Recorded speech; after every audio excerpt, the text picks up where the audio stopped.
Welcome back to the podcast. I'm Anna Shaw. And I'm Kate Wilson. This week I spoke to Kristy Duncan from Women in Payments. A really great chat, one that I was quite looking forward to as well. Kristy started Women in Payments, which if you're not familiar with it, it's basically an organisation that brings women working in payments and financial services together. They run a series of conferences around the world, which are really brilliant. I went to one a couple of years ago where we had some really great female speakers talking about banking, talking about payments, talking about all of those topics, but also talking about the importance of female leadership and how you get more leaders within this space. In particular, I guess an industry which has predominantly been quite male dominated in the past, and we still don't have a lot of female representation at those higher levels of banks. So that was a topic that we spoke about in a fair bit of detail, looking at how we can drive greater diversity, not just gender diversity, but other types of diversity as well. And Kristy raised some really great points, I think, about the roles that different people have to play in that. So having men as allies, men putting women forward. I know something we see a lot at RFI is women not necessarily putting them forward for things like events and speaking opportunities. So talking about a lot of that sort of stuff, and then also talking about just the extent to which having women in those leadership positions can really help businesses, but also the end customers. I think the Women in Payments, just in general, it's such a great idea. And I remember going to an event a couple of years ago when they were talking about, one of the speakers was speaking about the value in actually paying for maternity leave and actually encouraging women to come back to work at that same company. And I remember just feeling like it was so eye-opening to just think about the fact that it costs more to lose someone who goes on maternity leave and doesn't come back than to actually pay to keep them, pay them, decent benefits as well, and then have them return, because you then get to keep that wealth of experience. And I think in financial services, there's so much value in having widespread experience and different, and diversity as well is another area that I think really is valuable in payments and in financial services, and of course in all industries. But I think your conversation with Kristy was one that we're both really excited about, and I think there's a lot of really important topics as well, like you mentioned, about diversity in leadership, and also just men putting women forward, because I know we speak about this with events that we'll have a panel with 4 men, and the conversation that sometimes happens in the background is,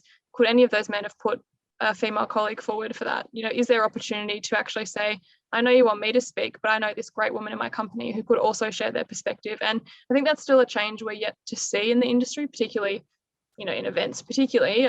But I think that's so much to learn, and having someone like Kristy with that experience would have been, I think, such a great and eye-opening conversation.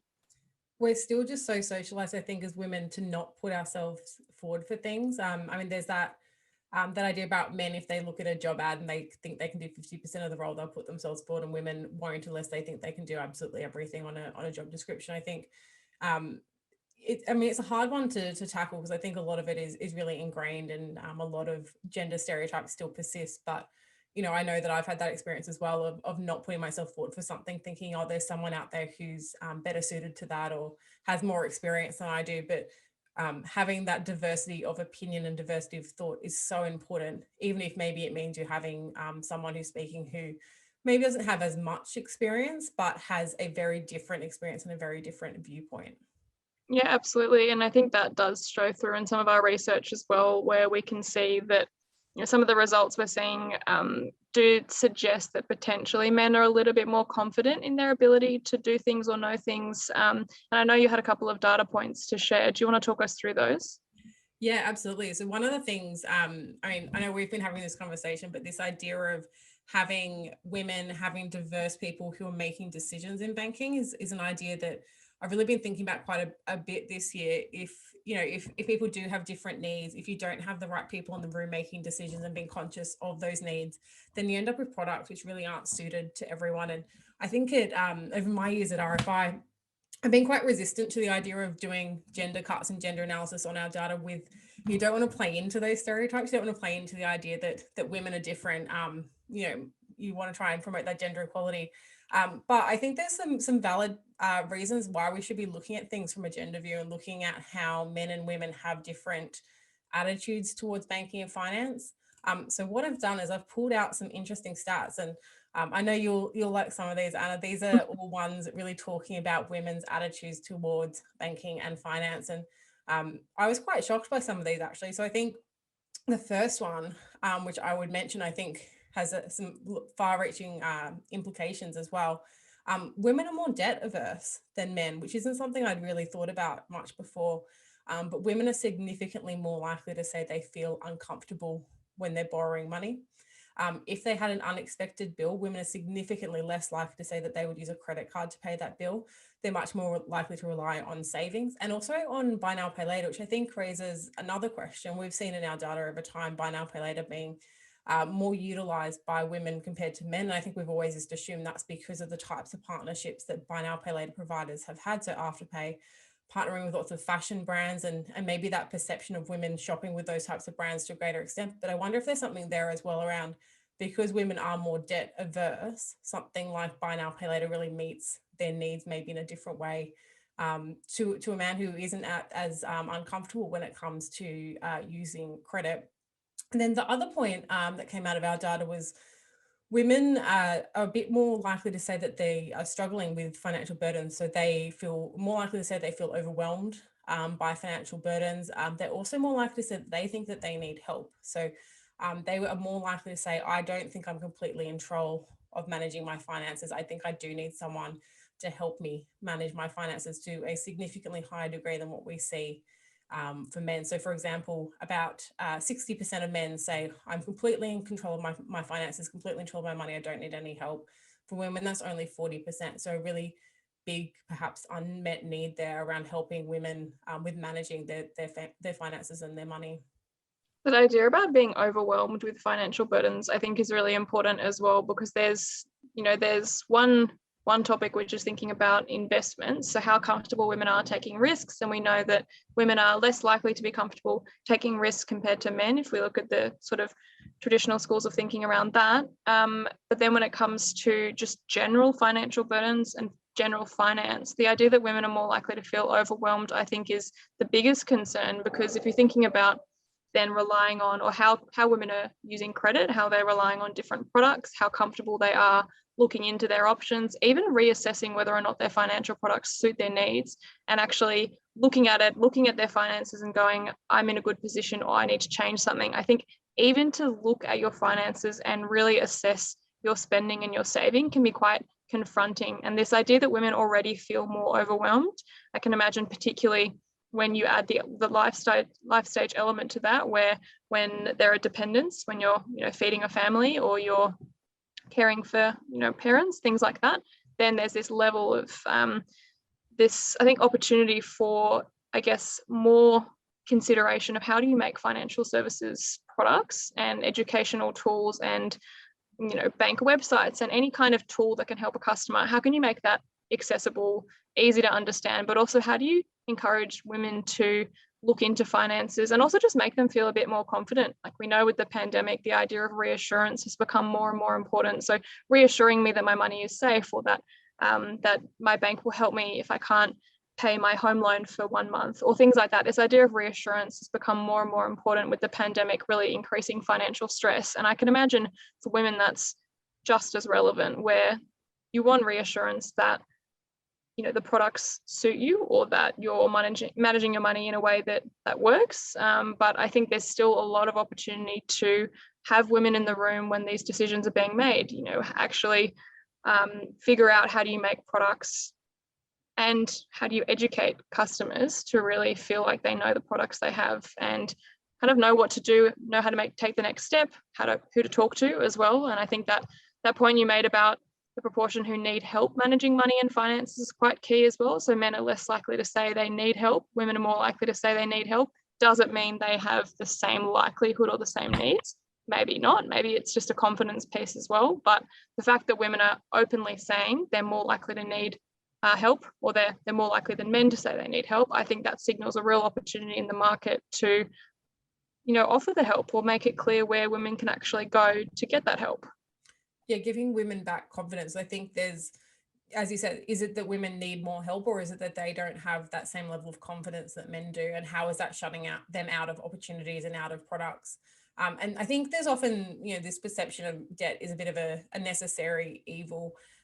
there's a lot of debate that goes on about credit cards versus buy now, pay later versus personal loans. And sometimes there's just this idea that it's not good for people to have debt, but debt is necessary. And if you're a parent, if you have a family and you need to borrow money and borrow money in a way that is affordable in order to do what you need to do and to achieve what you need to achieve, it's probably it's not great that women feel like they shouldn't do that, or women feel uncomfortable doing that, maybe because they just don't feel like they have all of the information that they need, or don't have that level of understanding of how credit and how debt works, and are maybe thinking through maybe the longer term consequences to a great extent than men, maybe thinking about it in a slightly different way. So I think as you said, it's about making sure that help is there, and that help is tailored to different life stage needs, I think, as well, probably as to different genders. I think life stage is probably the other thing that we haven't spoken about that I'm sure plays into these results as well.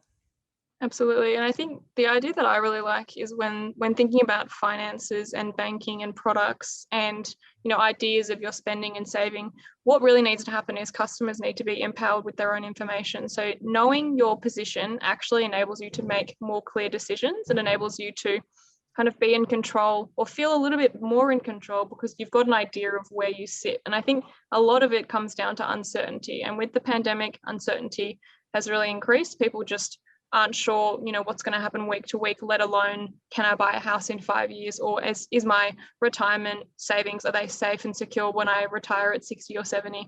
That just seems too far away. It's too scary to think about. But I think with the right tools and education, and I think with the right people in the room to really shape these conversations, and the product design and advertisements and marketing efforts, I think that's going to make a massive difference. And I think women like Kristy Duncan, who are specifically looking at women in payments and diversity and role models, and encouraging men to actually support women, I think it's really helping make a positive change. And I'm really looking forward to hearing this episode. Absolutely, let's get into it.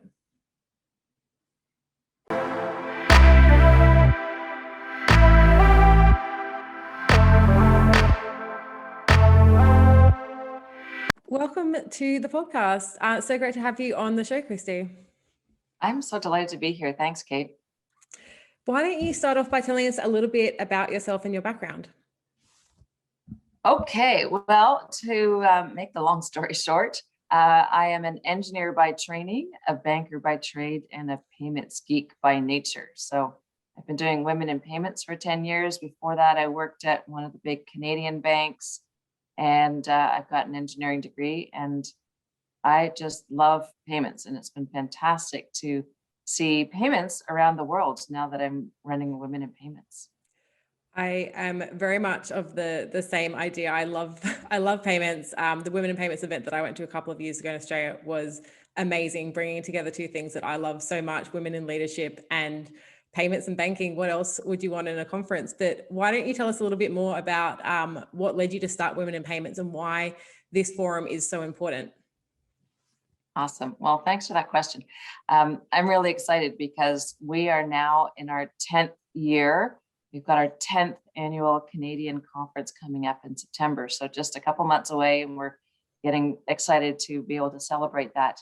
So I started this 10 years ago on the side of my desk. I was consulting in the payments market at that time and wanted to add value in a different way. And I thought, what might that look like? Can I do some education or training? And then I thought, well, maybe a mini conference. And how do I make that mini payments conference different from all the other payments conferences out there? And I looked at my consulting work, and I found that 3/4 of my contracts had come from women. And I thought, oh, this is really interesting. I wonder what that is. Is it a communication thing? Is it a trust thing? Is it a comfort level? I thought, well, maybe we could get some women payments geeks like me together to chat about payments for the day. That would be awesome. So I wanted to get 50 women and 5 sponsors on that first time around back in 2012. And to my delight and surprise, I had 160 women participate with 10 sponsors. So I thought, wow, this is cool. Let's try this again. So the following year I did it, and we got 250 attendees. And the year after we got 350, at which point I said, okay, let's try this in the States. So we launched in the US in 2014. And then I was in Asia for a year. So launched in Australia in 2016, and then UK 2018, Singapore 2019, and this year we're launching virtually in Latin America. Yeah, and I've been to both in-person and virtual conferences. I can say that they are both excellent in terms of the content. And one of the things that I really loved about going to the first Women in Payments conference that I went to was just the focus on not just banking and payments, which, as you said, everyone loves talking about that, right? We all love talking about banking and payments, but the idea of having so many female leaders in a room to talk about leadership as well. I'd be very keen to get your thoughts on sort of the role or the importance of having female leadership within, in particular, such a male-dominated or historically male-dominated sector like banking and financial services. What I might start off with is we're obviously still a long way from achieving 50-50 gender equality in leadership within the financial services industry. What is it you think that is stopping us from getting to gender equality? That's a great question. Well, first of all, opportunities for sure. And that's one thing at Women in Payments we try to do is give women opportunities, get up and speak, to build your industry profile so people know who you are, and build some confidence on that stage, be it the virtual stage or the real stage. And also just to learn from others and to get inspiration from some of the women role models who are now in senior roles in the industry. What can the industry do? There is absolutely so much. We'll talk a little bit about quotas versus targets, but I think as an industry, we have the responsibility to give all of our employees equal opportunities. And we can do that by supporting women, helping to mentor them, to sponsor them, like often men do with other men. They'll, take a protege under their wing and kind of guide them along. And I think we need to do that more often with women as well, coaching them, helping them to build confidence, helping them to understand and learn the ropes of, how do you build that career over a number of years. There's so many things that we can do. We can build in our policies to, have equal hiring practices, to mandate that every short list that we put forward has, an equal number of men and women on it. We can make sure that we have blind short lists so that, here's the short list, but we've removed all, we've removed the name. So it's just candidate A, B, C, D. We've removed all kind of gender identifying indications on those resumes so that we're looking at just the qualifications. And we can really then assess the candidates based on their qualities and experience and attributes. And we've seen that in other industries. I read an article about one of the symphonies in the US that did their auditions. And when they started, they found that they kept getting all these men for violins, virtuosos. And they thought, well, what is this all about? And they decided that it was because there was bias in the judging panels. And so then they started putting a screen in the front of the stage so that the judges sitting in the audience could not see who was auditioning. And they still found that because people were coming in with their shoes on, the judges could tell if they're high heels or men's shoes. So after that, they started inviting the people auditioning to come in their sock feet without shoes. And then, only then, did they get truly balanced results. And I think that probably ties in nicely to the next question around quotas. I think there's often this perception that quotas or a negative perception around quotas, but I think there's so much unconscious bias that goes into some of these decisions that perhaps quotas is where we need to go. I'd be keen to get your thoughts on whether you think quotas are necessary to achieve gender equality. Is that how we get to, I guess, not just gender equality, but more diverse leadership in general?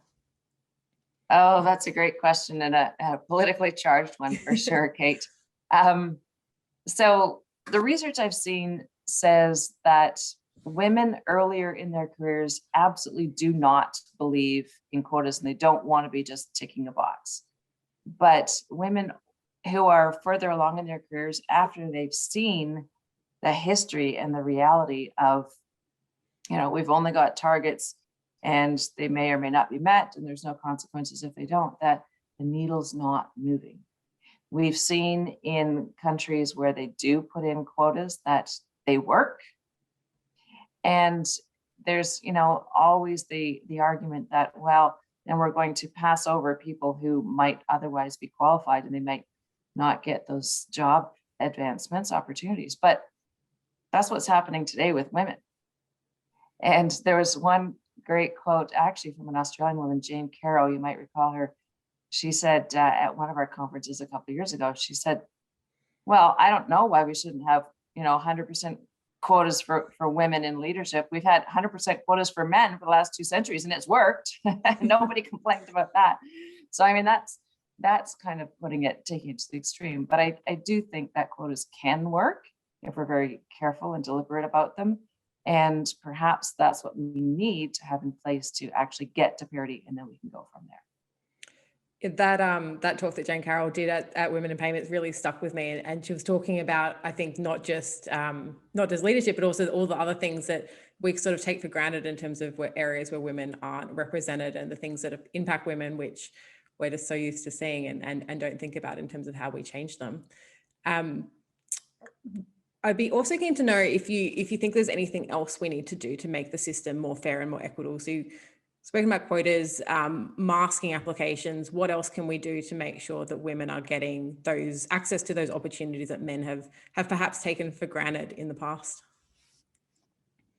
Yeah, great question. We have so much opportunity, and there's so many good reasons why we need to be doing this.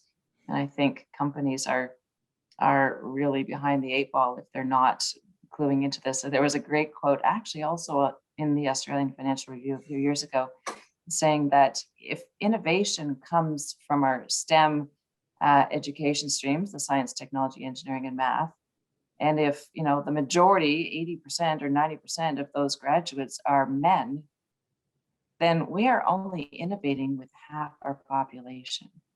So there's huge opportunity there.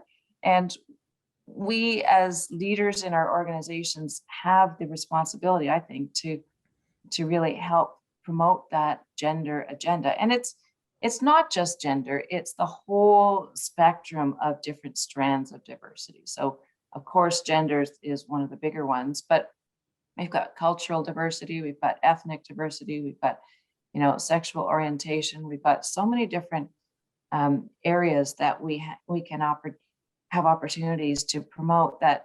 I think ultimately when we get to the point of actually reflecting the makeup of our population, our target market, our customers, with the makeup of our teams who service them, be they in product or sales or leadership or customer support, then we will have a far better understanding of what that customer journey is, what the customer needs are, et cetera. So having those kinds of mandates within our own policies is really important.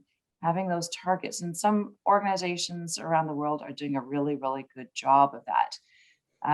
So I think we need to reflect in our policies, it needs to be built into the fabric of our organizations that we are gender neutral, that we do give equal opportunities, that we are committed to advancing women's careers, not only for the benefit of the women, but for the benefit of our customers, for the benefit of our employee engagement, so that it actually builds our team so that everybody feels more welcome and valued, but also the benefit of our shareholders. I mean, it has been proven that companies with more women in leadership actually have higher ROIs. There's also a study that showed that companies with more women at leadership levels file more patents, something like 10 or 15% more patents. So companies with more women in leadership levels are actually more innovative. So all of these are great ways and reasons why we should be promoting the gender agenda, as I call it.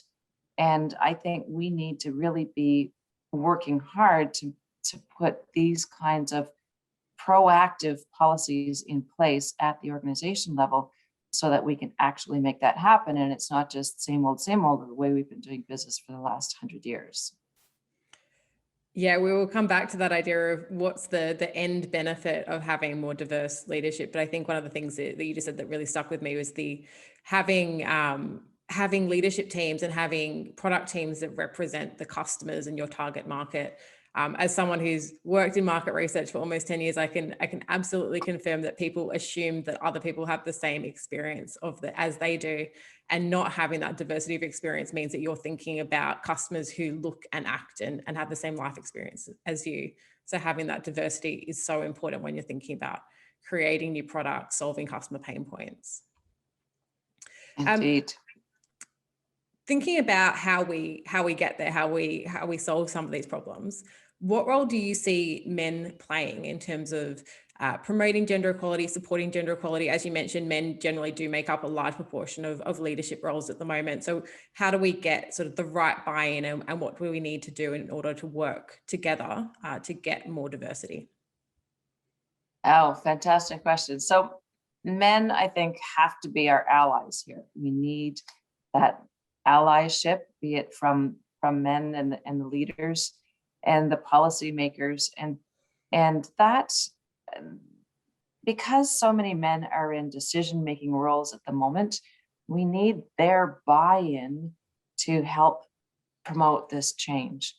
And I think just understanding what the challenges are that women face, it's great when we get men who are mentors to women, because that two-way dialogue helps them to see what challenges women actually do face in the workforce. So we need men who are champions, who are allies, who are mentors for women in their careers, and also who are sponsors, who are willing to put themselves, and their own reputations on the line to say, this woman would be fantastic for this role, and I think we really should offer her this role, and giving women those opportunities. And it's funny, in hindsight, often we can see that men will do that for other men, and they will say, you know what, this guy is ready for this role, and I think we should take a chance and let him grow into it. But we don't see that as often with women, and I think we need to really notice those gender differences, but also our own biases in the way that we think and promote others, be they men, women, or other strands of diversity. So I think there's huge opportunity. Those men can coach women, they can mentor and support them and sponsor them, but also help to call out the unconscious or conscious bias that exists in our organizations. And it exists in the hiring process, it exists in the promotion process, it exists at the boardroom level, it exists, in meetings, it exists so many places. And I find myself getting caught up in it.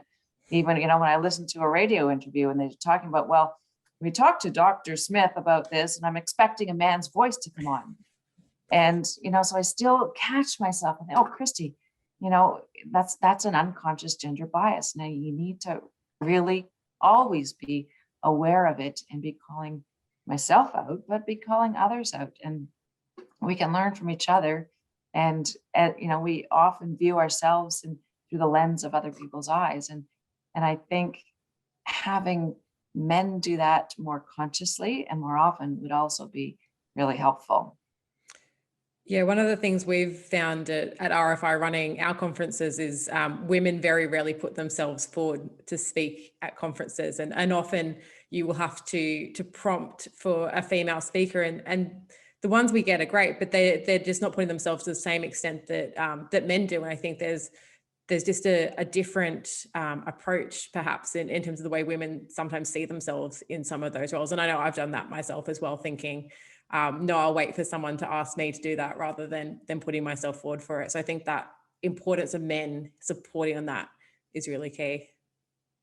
Well, yeah, and that's a fantastic point, Kate. Women do tend to be more reticent about putting themselves forward. And I remember, as a young analyst at a bank, and I worked in my little corner and thought, if I do a really good job, someone will notice and someone will promote me. Well, that is not how it works. First of all, people have to know who you are and know what your work is, and have that awareness. And that's both within your organization, but also across the industry.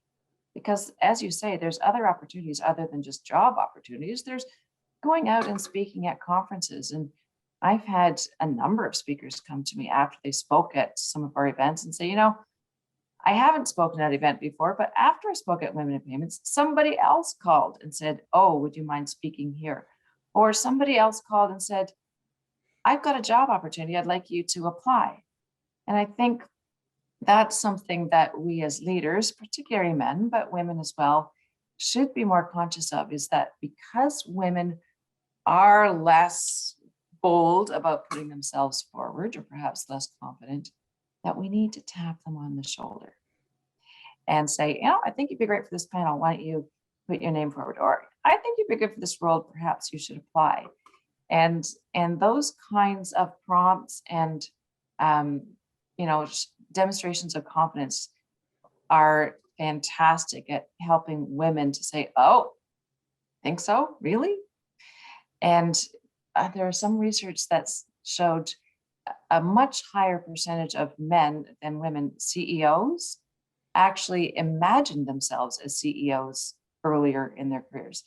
Often the women said, oh no, I never dreamed of being CEO. So I think we need to think bigger and help pay it forward to younger women to really help encourage them to not sit back, but to be more proactive in managing their careers. I read something today actually that said as women who are going through this sort of shift change around gender equality, it's our responsibility to make sure that we are being represented in these leadership roles, in these positions, because the women who come after us will see gender equality, will see diversity, and they won't think, oh, I need to wait for someone to ask me to do that. They'll put themselves forward for it because they're, as you said, more able to imagine themselves in those roles. Well, exactly. Role models play a huge part in giving women the confidence to move forward. And I remember at the big green bank where I worked, there were so few women at leadership levels. And I looked at them and I just kind of bowed down to them. I thought, well, how did you get there? And how do you maintain that career in this sea of men? And I remember walking into, big meetings, and I was the only woman in the room. And every time I opened my mouth, they would all just kind of stare at the ceiling and then talk afterwards as if I hadn't said anything. Like, what am I, invisible? So learning to find our voice and speak up is something we need to do. And I wish that I had learned it earlier. It took me a long time to do so. And I'm trying to do that with my daughters. And they're kind of poo-pooing me at the moment, but they're starting slowly to see the wisdom in what I'm espousing for them. That's really great advice, I think, for a generation of women out there. The other thing I'd be very keen to get your thoughts on, given, as you mentioned, Women in Payments is, you do host symposiums in a number of different markets all over the world. I'm imagining there are some pretty significant geographical differences when it comes to things like gender equality and cultural differences as well. To what extent do you think we are experiencing, or to what extent are there challenges when we're thinking about this from a more global perspective? And how important is it to keep in mind some of those cultural differences when we're trying to strive for gender equality?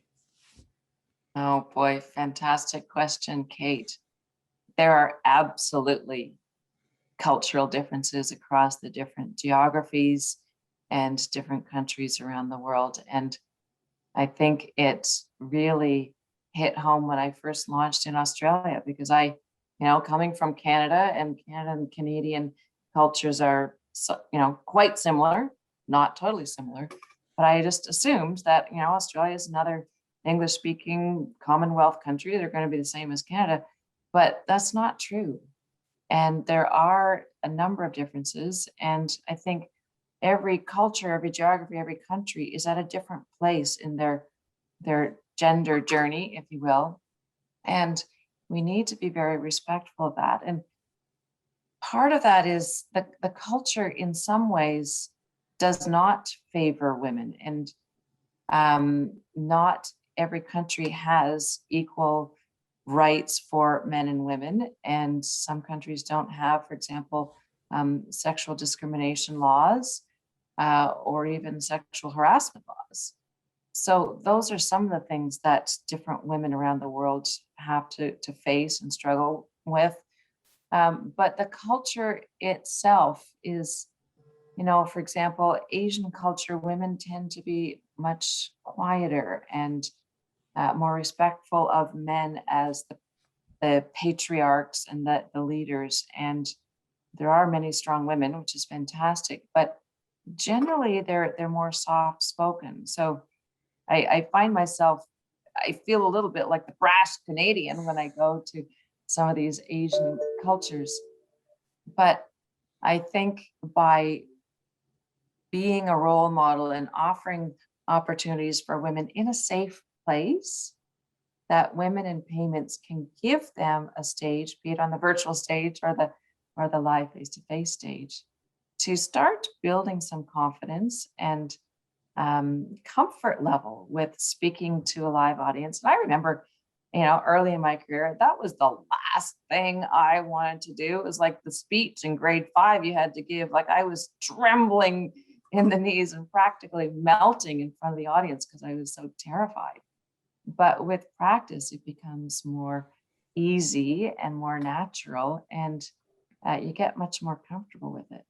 So cultural differences for sure. And I think what we're trying to do is just level the playing field, give women some opportunities to build their confidence and build their careers. And I guess the other couple of questions I want to end on is just the topic you mentioned before about the importance of having diverse leadership and how that impacts the end customer and shareholders, and the longer or bigger impact that having diverse leadership creates. The first question I think goes back to what we were talking about before around having the right people making decisions about products, so that those products reflect the needs of the customers or the target market. Could you expand a little bit on how having diverse leadership does support that goal of having the right, in banking and financial services, supports the goal of having well-created products that meet the needs of customers, and I think also probably goes to points around financial inclusion as well. This is such a great topic, and we've got 1.7 billion financially excluded or underbanked people in the world, and 56% of those are women. So financial inclusion is a huge concern and challenge around the world, some geographies more than others. And I think having women in leadership roles helps us as organizations. It brings diversity of thought to our approach, to our decision-making, to our employee engagement, but also to our customer experience. So if you only have, all one type of person making a decision, you're not going to be able to have that understanding of different diverse pockets of your customer population. So for example, if it's all white men making decisions for financial services products, whatever it is, a mobile wallet, a prepaid product, what have you, then how are they going to understand that customer journey that the women have? How are they going to understand how the women will use and find value in those products, or in the onboarding process, or there's just so many different nuances in how we can add value. It's interesting. One of the e-wallet providers that I spoke to just yesterday out of Asia, 91% of their clients are women, and it's because they have dug deep into the needs of these Filipino clients who are migrant workers working in a different country, wanting to send funds back to their families. And what they found was they get huge uptake if they give them the opportunity to not only remit funds, but to pre-fund an account at a grocery store, telecommunications, education, and to do things so that the funds go directly to where they're needed in the family and not into the pocket of somebody who might be less responsible in spending those funds. So they've done a fantastic job of understanding that customer journey of their clients and been able to provide some product that is fantastically on point to meet those customer needs. I think that's a great point. Women still do play such different roles in a household to men do in most countries. You could probably argue all countries. Women do have different needs when it comes to the way that they manage their finances, and there actually isn't a lot that is designed specifically for women. There's sort of an assumption when we create banking products that this product will sort of meet everybody's needs, and we might create products based on millennials or older customer needs, but we don't actually think about gender. And I know as a market researcher, I'm guilty of that as well, not looking at some of the gender nuances in terms of how customers manage their money and what they need from their banks. Well, excuse me, I do want to make a comment on that, Kate, because you're absolutely right. But I think some of the card companies have actually done some deep dives on gender and actually based our targeted products at the needs of women or the desires, or created products that actually do target women and perhaps some other ethnic or different strands of diversity groups. So that's a huge opportunity that I think we still have room to explore. Completely agree. The other question I wanted to ask you on this topic, and to wrap up as well, I guess, what happens when we give women leadership positions? What happens when we have more diverse leadership? What's the overall impact that we see on that business, on the end customer? Wow, that's a great question. I love that. Thanks. I think number one is increasing our employee engagement, is we have women leaders, then the rest of the organization, the women in the organization says, oh, yes, I can get to that level. I would be accepted. I would have a voice at the leadership table. And that's hugely valuable, because if I'm in an organization where there's no women past a certain level, I think, well, I've gone as far as I can go in this organization, so I'm going to go find opportunities elsewhere. And companies lose out in those kind of situations, because then they've got to start all over again by hiring and training and getting people up to speed. And if the women are basically, have this ceiling, then they're not going to be inspired to continue working for organizations like that. I've talked about shareholder value. I've talked about innovation, the increases in innovation with more women at leadership levels, and also the client satisfaction. I think this is a win-win-win on all sides. The other thing that I want to mention is women at leadership levels will help to put in place those policies to really make women feel like they belong and that they're valued. And one of those things that we haven't talked about is the gender pay gap. But, having women at leadership levels can help to put into place policies, procedures, to build gender and other equity, other strands of diversity into the fabric of the organization, so that it's just the way we do business. It's the right way to do business. It's right for our customers. It's right for our shareholders, and it's absolutely right for our customers. So that's really what we're after, is equal opportunity for everybody to benefit everybody on all sides. Such a great point to end on. Thank you so much for joining us. What actually I will get you to just finally wrap up with is tell us a little bit about what is happening with women in payments at the moment and what you've got coming up in the future. Oh, thanks for that, Kate. Oh, we're so excited. I mentioned we've got our 10-year anniversary coming up this year. So we're busy making plans for that. We're launching in Latin America.